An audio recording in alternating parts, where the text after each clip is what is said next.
जय भीम, जय संविधान। आज हम बात करेंगे भीम आर्मी के प्रमुख चंद्रशेखर आजाद रावण को जान से मारने की कोशिश की गई। क्यों? उनकी क्या गलती थी?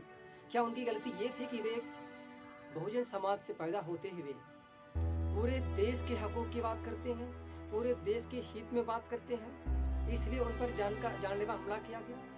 या फिर किसी दलित व्यक्ति का रेप होता है, किसी दलित लड़की का रेप होता है तो वहाँ चंद्रशेखर आजाद रावण आगे? राजस्थान में दलित दूल्हे को घोड़ी से नीचे उतार दिया गया, चंद्रशेखर आजाद रावण आगे। यहीं तक नहीं, चंद्रशेखर आजाद रावण CAA विरोधी आंदोलन, किसान आंदोलन, पहलवानों का धरना।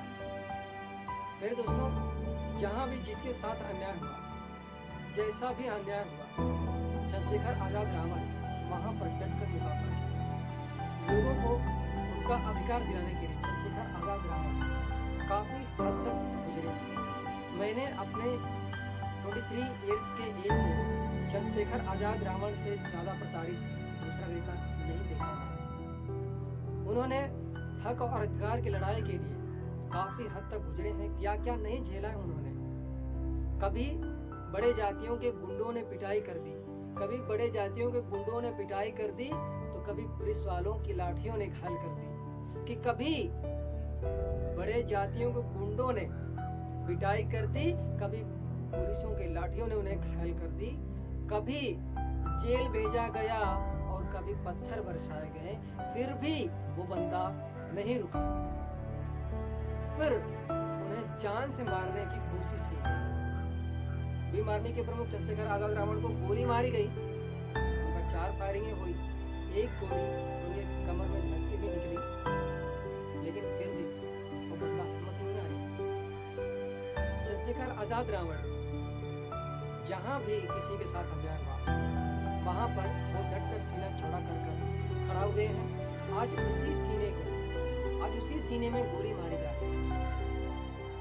क्या हमें संविधान में बराबरी का अधिकार नहीं है? बाबा साहब ने हमें अधिकार नहीं दिया बराबरी का? हमारे देश को आजाद हुए 70 साल हुए। हमारा देश जब आजाद हुआ, हमारे देश के लोग आजाद हुए, हमारा शासन, हमारे नेता, हमारा देश आजाद हुआ। इसके बाद 1950 में हमारे देश में संविधान आया। जब संविधान आया, लोकतंत्र, समान व्यवस्था हुआ, न्याय, सहिष्णुता, बंधुता, भाईचारा का व्यवहार हुआ। बाबा साहब के संविधान से हमें बोलने का अधिकार मिला, नौकरी करने का अधिकार मिला। बाबा साहब के अधिकार से हमें हमारी पूरी दुनिया चलती है। बाबा साहब के संविधान से हमें बोलने, हमें जीने का अधिकार है, हमें नौकरी करने का अधिकार है, हमें राजनीतिक अधिकार है। बाबा साहब के अधिकार से हमें बराबरी वोट देने का भाग मिला है।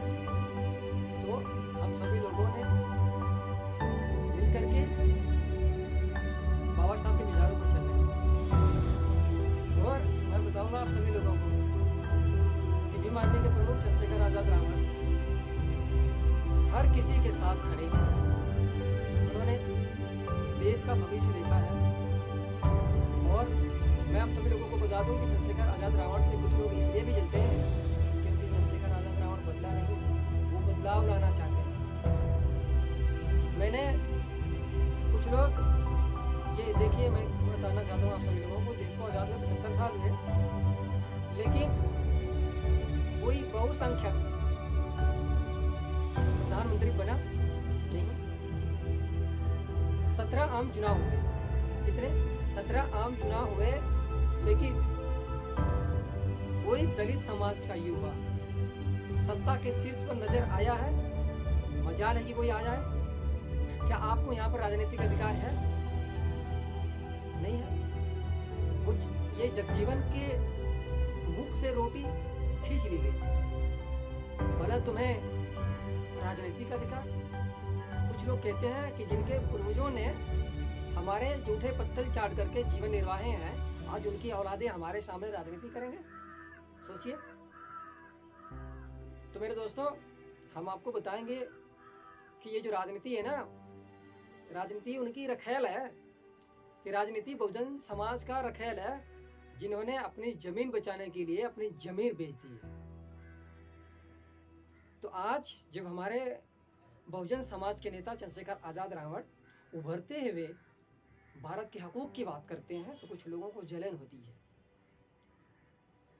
कुछ लोगों ने बाबा साहब के जो युवा अभी तैयार हो रहे हैं, उन युवाओं को कुछ लोगों ने काफ़ी हद तक रोकने की कोशिश की है। उन्हें कभी गुंडों से पिटवाया गया, कभी उन पर लाठियाँ चार्ज करवाई गई, तो कभी जेल भिजवाया गया और कभी पत्थर बरसाए गए, लेकिन वो रुके नहीं हैं। फिर उन पर जान से मारने की कोशिश की गई, गोलियां चलवाई गई उन पर। देखिए, मैं उनसे कहना चाहता हूं कि तुम्हारी हर कोशिशें नाकामयाब हुई है और इस बार भी नाकामयाब हमने कर दिखाया है। जिस दिन हमारे बहुजन समाज के लोगों ने आंखें खोल दी, याद रखना तुम्हारी नींदें हराम ना हो जाए तो मुझसे कहना। हमारे बहुजन समाज के लोग अब जाग चुके हैं, याद रखना कभी भी मुंह तोड़ जवाब देने के काबिल बन चुके हैं। हमारे बहुजन समाज के लोग जो हैं जाग चुके हैं। इसीलिए मैं कहता हूं कि आप सभी लोग एक दूसरे से भाईचारे का रिश्ता रखिए, तब जा करके हमारा देश का विकास होगा। एक दूसरे को संविधान के दायरे से देखिए, तब हमारे भारत देश का विकास होगा। इसीलिए हम सभी लोगों को मिलजुल कर रहना है, भारत देश के विकास के बारे में सोचना है। फिर मिलेंगे, तब तक के लिए जय भीम, जय संविधान।